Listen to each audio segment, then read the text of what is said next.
প্রথমে আমাদের পশ্চিমবঙ্গ সরকার মাননীয় মমতা ব্যানার্জির কাছে আমার একটা আবেদন এবং অনুরোধ।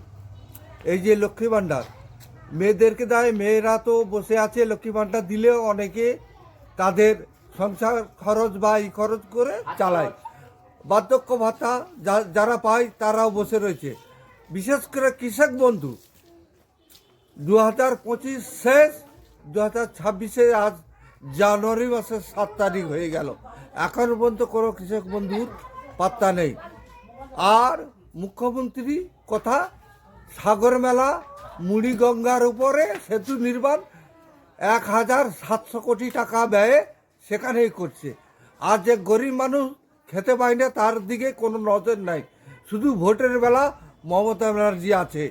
আর এইবারে ভোট মমতা ব্যানার্জিকে দিবে, মমতা ব্যানার্জি বসে আছে। আমি জোর গলায় বলছি, কোনো ভোট মমতা ব্যানার্জি পাবে না। যা ভোট পাবে আইএসএফ এবং সিপিএম, কিন্তু তৃণমূল ভোট পাবে না। কৃষক বন্ধু এখনও দেয়নি, এখনও পর্যন্ত দেয় না। 7 তারিখ তাই কী করবে না করবে, 2025 শেষ হয়ে গেল, 2026 আজ জানুয়ারি মাসের 7 তারিখ।